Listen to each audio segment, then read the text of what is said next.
Hi everyone, this is Anam. Welcome to PhD jobs and admission. आज का हमारा 12th lecture होगा research methodology for your upcoming DAVV DET 2021 and 2022।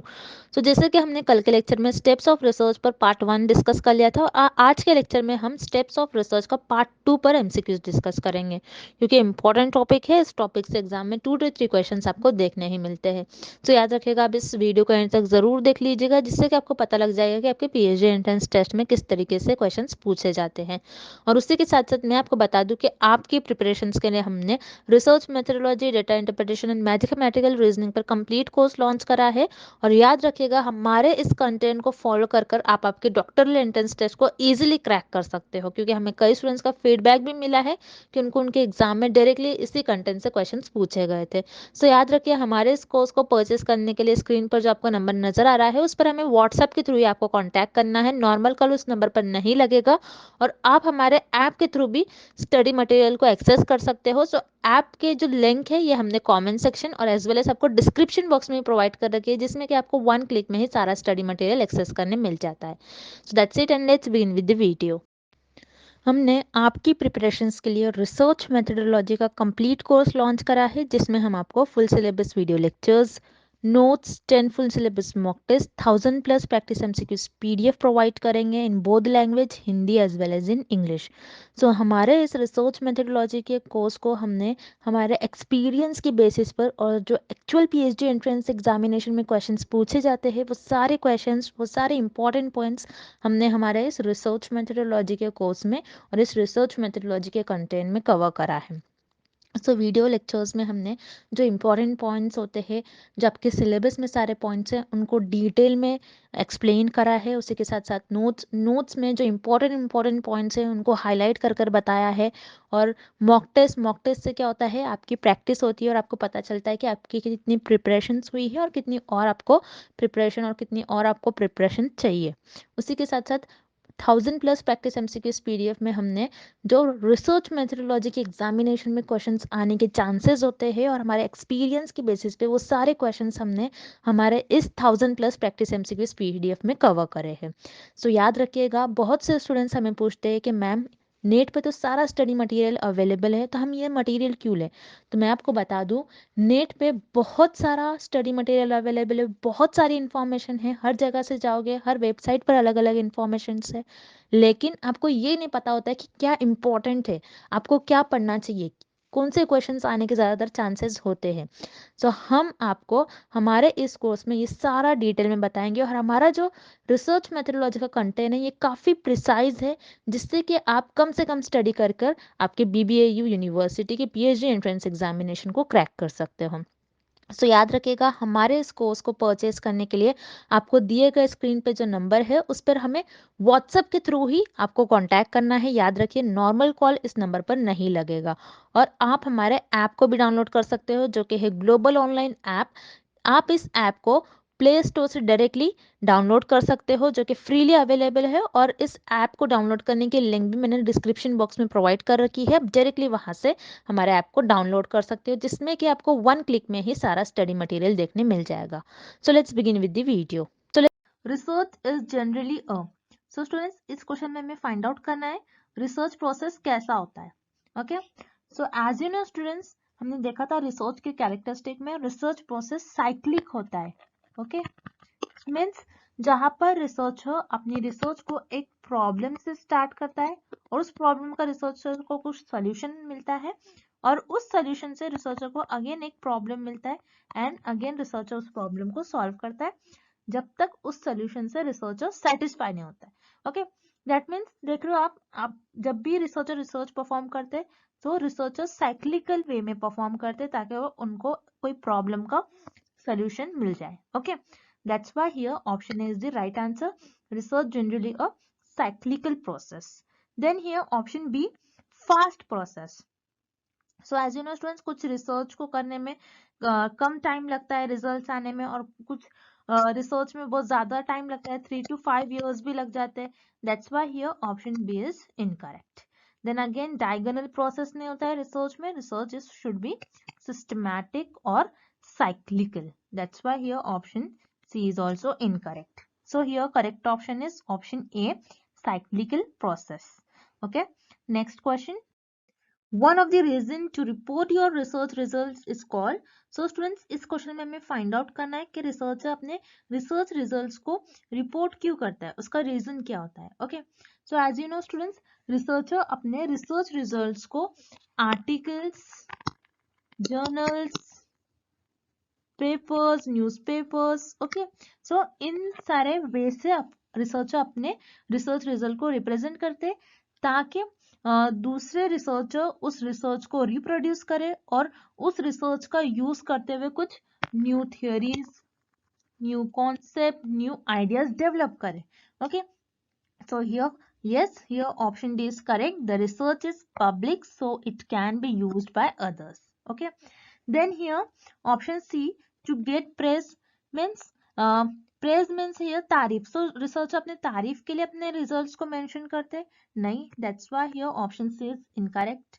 Then option B, to make more money. Again here option B is incorrect because researcher पैसों के लिए अपने result को public नहीं करते. Then here option A, to gain popularity. Again popular होने के लिए रिसर्च अपने रिसर्च रिजल्ट को रिपोर्ट नहीं करते. That's why here option A is also incorrect. So here correct option is option D. The research is public, so it can be used by others. Okay, next. These are common mistakes in choosing a research topic except. So students, इस question में हमें find out करना है कि researcher अपना जब भी research topic choose करते हैं सो कौन सी कॉमन मिस्टेक नहीं करते. Okay, so let's see option A, topic is too difficult. So yes, here option A is incorrect because this is the common mistake. Okay, जहाँ पर रिसर्चर अपने टॉपिक को researcher को डिफिकल्ट नहीं चूज करना चाहिए. मीन्स आपको कोई टॉपिक ऐसा चूज करना चाहिए जिस पर आप रिसर्च कर सकते हो. आपका टॉपिक ऐसा होना चाहिए जिस पर आप रिसर्चेबल टॉपिक होना चाहिए. अगर रिसर्चर डिफिकल्ट टॉपिक चूज करते हैं तो रिसर्चर की जो रिसर्च होगी वो अनमैनेजेबल होगी. Okay, so remember this is the common mistake. Then here option B, topic is too broad. So again this is a common mistake. Then here option B is also incorrect because researcher कभी कभी कुछ broad topic choose कर लेते हैं. जैसे for example human body. So human body ये एक broad topic है. So जब भी रिसर्चर या आपको रिसर्च करना होगा आपको नैरो टॉपिक सिलेक्ट करना होगा. जैसे फॉर एग्जाम्पल आपको फाइंड आउट करना है कि ह्यूमन ब्रेन वर्क कैसा करता है, how human brain works. Okay, so this is narrow topic. Then here again option B is incorrect. Then option C, keep an open mind. Yes, it is correct. It is not the common mistake while choosing a research topic because researcher को अपना mind open रखना चाहिए while choosing a topic because keep an open mind means के ability to consider other perspective. Okay, means आपको दूसरों की ideas, उनका concept, उनके opinions लेना चाहिए while choosing research topic. So yes, here option C is the right answer. Keep an open mind. Okay, next. The main benefits of sampling are. So students, इस question में हमें find out करना है sampling process का benefit क्या होता है. So what is sampling? Sampling means जैसे फॉर एग्जाम्पल के थ्रू हम समझते हैं एक लार्ज पॉपुलेशन का जो सब पार्ट होता है. जैसे मान लो हियर 1 लाख ऐसे लोग हैं जो कैंसर से सफर कर रहे हैं. ओके, सो रिसर्चर यहाँ पर क्या करेगा, 1 लाख का ये जो पॉपुलेशन है 1 लाख का सब पार्ट मीन्स कुछ पार्ट लेकर सब सेट लेकर इस पार्ट पर रिसर्चर रिसर्च करेंगे. ओके, बिकॉज 1 लाख पूरे लोगों पर रिसर्च करना it is time taking process. Okay, so अगर रिसर्चर यहाँ पर सैम्पलिंग के थ्रू अपनी रिसर्च करते हैं इस प्रोसेस के थ्रू तो रिसर्चर अपना टाइम सेव कर लेगा. सो यस, सैम्पलिंग जो होता है it is time saving process. That's why here option is correct. Then again यहाँ पर रिसर्चर 7 to 8 लोगों का अगर सैंपल भी ले रहा है सो यहाँ पर रिसर्चर को जो कॉस्ट है it will B cheapest. Okay, यहाँ पर ज्यादा ये पूरा अगर रिसर्चर पूरे 1 लाख पॉपुलेशन पर अगर स्टडी करेगा so it will be very costly.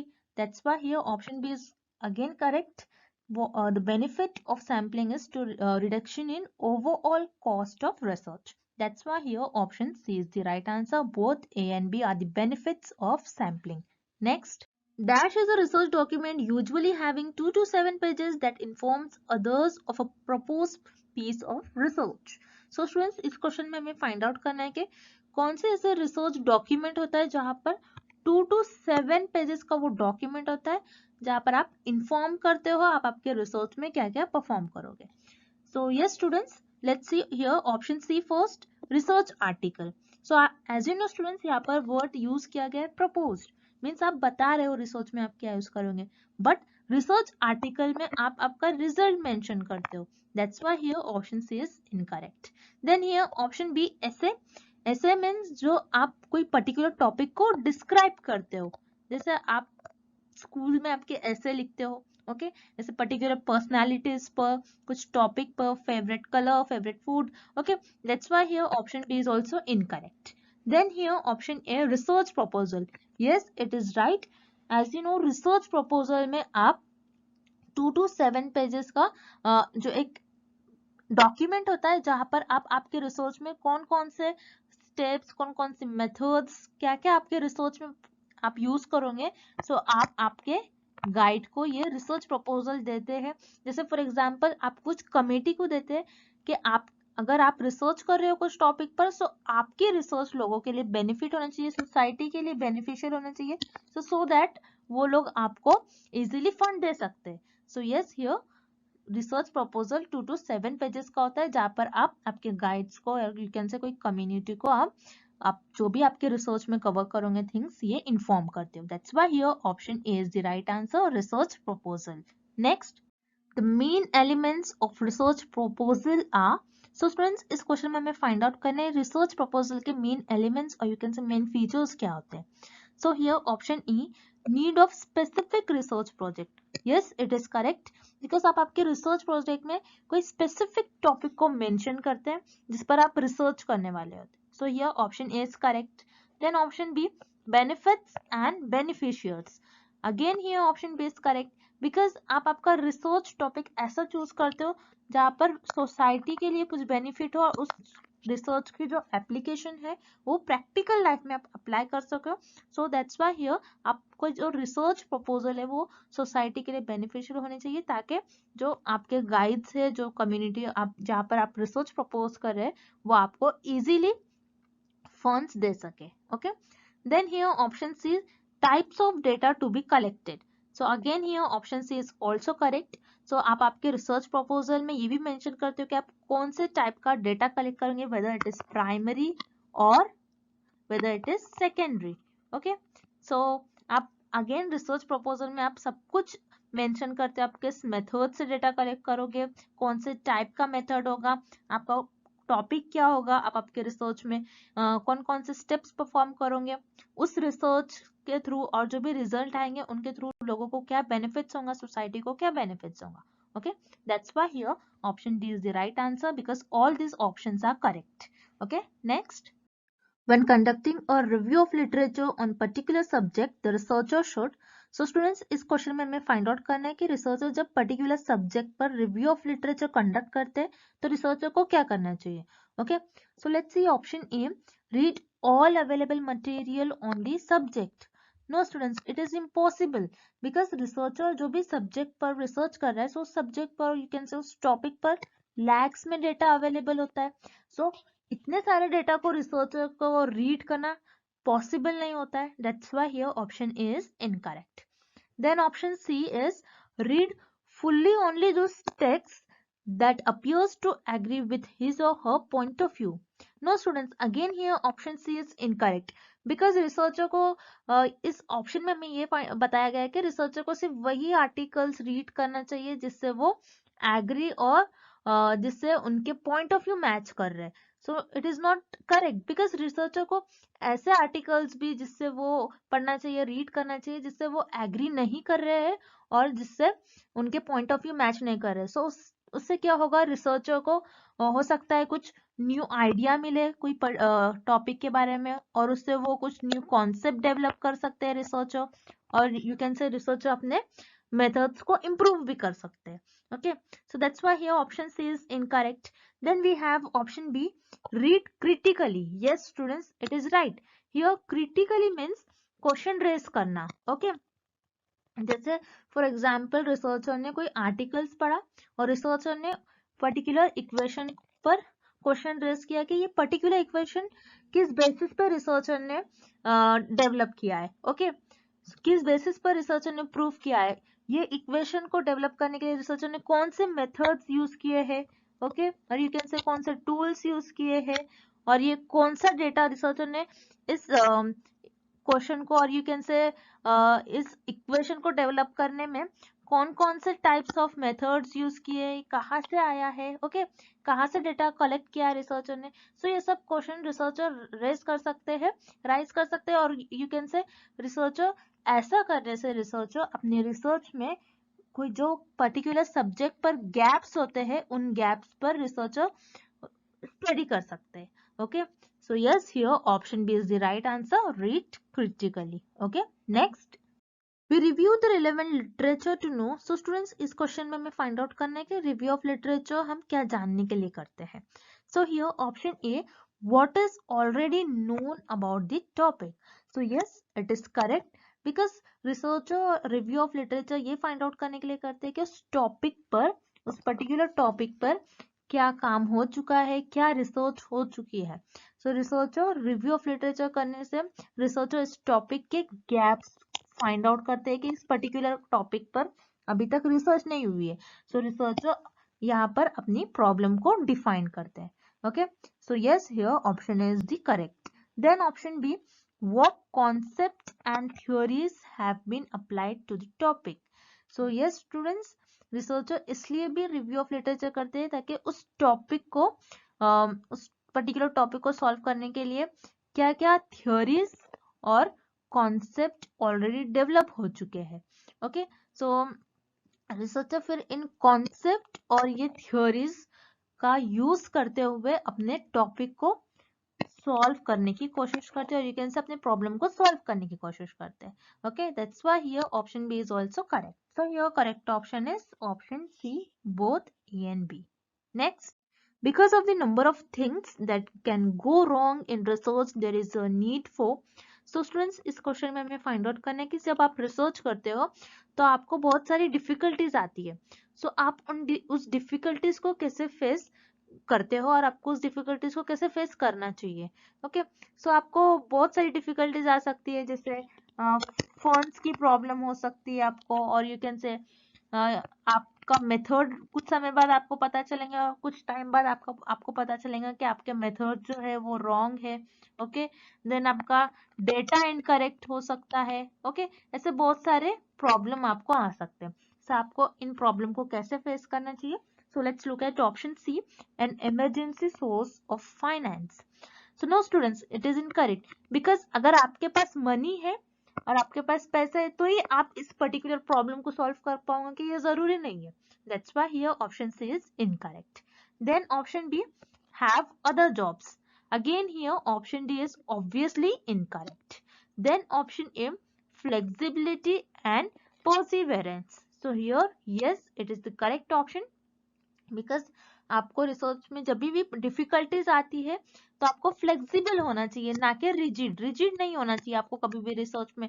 Means आपने कुछ मेथड यूज किए और आपका मेथड आपको बाद में पता चल रहा है कि रॉन्ग है, तो आप क्या करोगे, आप कोई दूसरा मेथड सेलेक्ट करोगे। That is known as flexibility. And perseverance means आपको हिम्मत नहीं आना चाहिए, आपको काम और होप नहीं लूज करनी चाहिए, आपको हिम्मत से आपको उस प्रॉब्लम को फेस करनी चाहिए। So yes, here option A is the right answer, flexibility and perseverance. Okay, next. A researcher presents his research findings through. So students, इस क्वेश्चन में हमें फाइंड आउट करना है कि रिसर्चर अपने रिसर्च रिजल्ट को इन ऑप्शंस में से किन ऑप्शंस के थ्रू प्रेजेंट करते हैं। Okay, so here first option is conference presentations. So yes, it is correct. So researcher conference presentation के थ्रू पूरे वर्ल्ड में अपने रिसर्च को बताते हैं ताकि उनके आइडियाज एक्सचेंज हो सके और उनको और ज्यादा नॉलेज उनकी गेन हो सके। So yes, here option is correct. Then here option B, journal, magazines, and option C, research articles. Yes, here students researcher अपने research result को journals, magazines और you can say research articles में भी present करते हैं. So ताकि others can find or read about his research and use it and develop it further. So yes, here researcher अपने research results conference और presentations और you can say journal, magazines और articles के through अपने result को represent करते हैं. That's why here option D is the right answer, all the above. So students, I hope the steps of research is clear to everyone, and thank you for watching this session.